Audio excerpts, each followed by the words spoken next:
Hey friends, welcome. This is Michael Bohm with Youth Apologetics Training. Today we're going to talk about the Anthropic principle and the apparent fine-tuning of the universe. We're going to talk about reasons that seem to suggest the universe had a designer. Surprise, surprise. So let's go ahead and jump in. Let's start looking at some of these factors.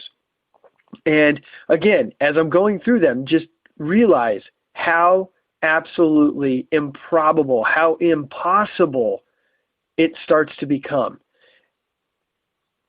And these people believe that everything there is, all of these constants and laws came about by just an infinitesimally small dot in a vacuum, getting hot and spinning and exploding outward and creating everything by pure accident. I know I'm repeating myself, but it's shocking to me that anybody could look at everything we have, all of the laws, all of the matter, all of the energy, all the complexity, and think accident.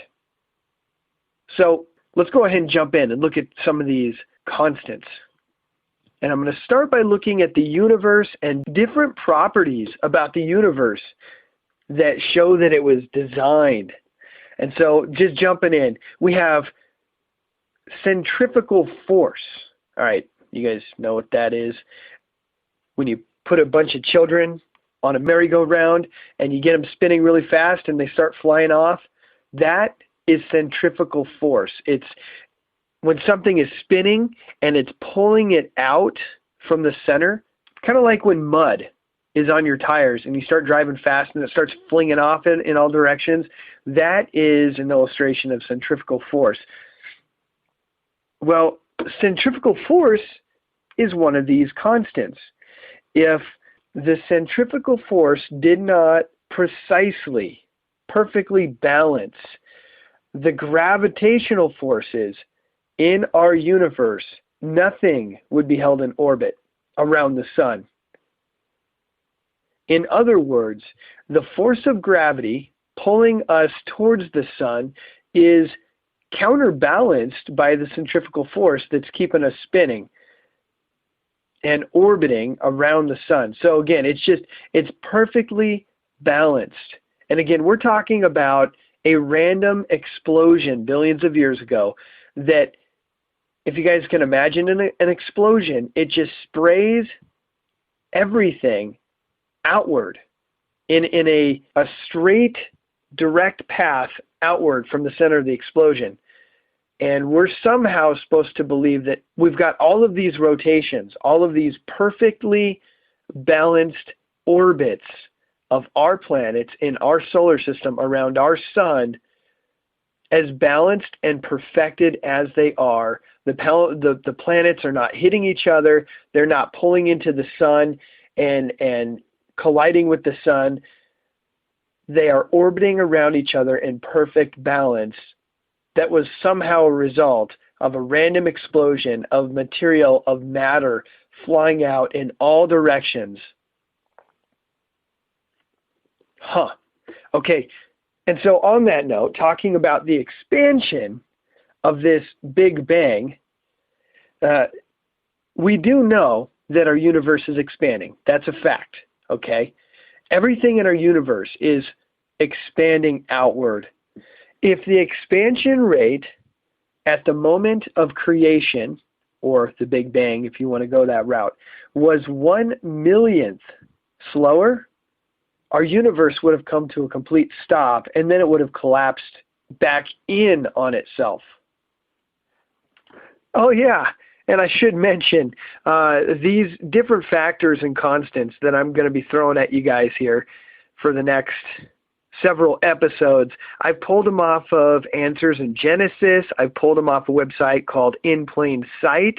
I've pulled them from Frank Turek's book, I Don't Have Enough Faith to Be an Atheist, which is a great book, by the way. I've pulled them from Hugh Ross's website, reasons.org. I've pulled them from another website, God and Science creationist.org, and I've even found some on the Institute for Creation Research. The Institute for Creation Research's website, ICR.org. I'm going to be placing links on all the articles in this series to let you guys explore around and look at these different websites and get a feel for them. Again, Answers in Genesis, they're young earth creationists. Hugh Ross and his Reasons.org is an old earth creationist website. So you're going to get a difference in opinion concerning the Big Bang. Hugh Ross is big on the Big Bang. Again, there's nothing biblical about the Big Bang except for, in the beginning, God created the heavens and the earth, and I would imagine it looked something like an explosion. But as far as how modern science speculates, again, they weren't there, they don't know. As far as modern science speculates how this Big Bang played out, there's nothing biblical about it. It's completely backwards from what the Bible says. So just throwing that disclaimer out there. I do differ with Hugh Ross on the age of the universe, and I think it's a big deal. All right, so anyway, let's move on here. And I'm still talking about this expansion rate here. Stephen Hawking says it this way. He says that if the rate of expansion 1 second after the Big Bang had been smaller by even 1 part in 100,000 million, the universe would have recollapsed before it ever reached its present size. Okay, so even though, he's buying into the Big Bang here, but the fact remains, yes, the universe is expanding. And had it, at its moment of starting expanding, be it Big Bang or biblical creation, had it been smaller by even 1 part in 100,000 million, Stephen Hawking is saying that the universe would have recollapsed. Scientists are also saying that on that same note, stars and planets could not have formed. Now,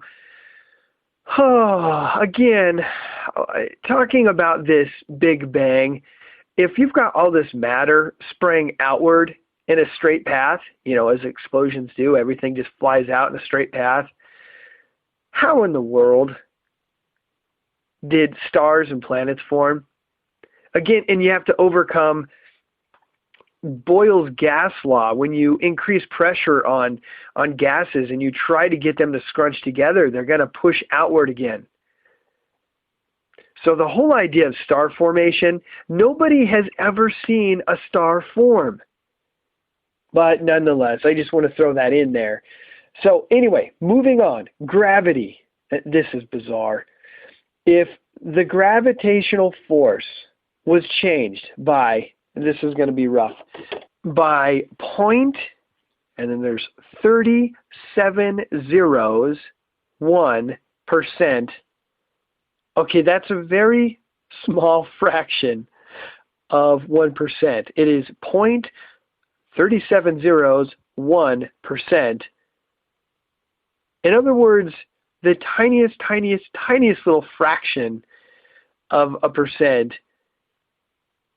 If the gravitational force was altered by that much, the tiniest little bit, neither Earth or the Sun would exist. According to some scientists, the matter to antimatter ratio had to be perfectly fine-tuned. At this point of the Big Bang, if the Big Bang happened, which it most certainly didn't, but according to what scientists are saying, the excess of matter over antimatter needed to be accurate to 1 part in 10 billion for the universe to arise. And how about this one? The density, the mass density of the universe had to be fine-tuned to 1 part in 10 to the 60th power. In other words, 1 part in a trillion. Oy vey, that's a lot of trillions. Anyway, 10 to the 60th power. That's 10 with 60 zeros behind it. That's impressive.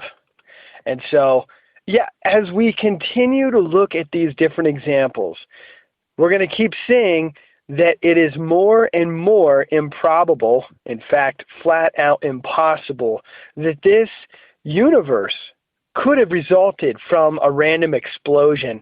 So I'm going to stop right there. Come out to the website, youthapologeticstraining.com, and there, guys, you can leave comments and questions. You can also catch me on Facebook, Google+, and Twitter. And with that, I love you guys. I'll see you tomorrow.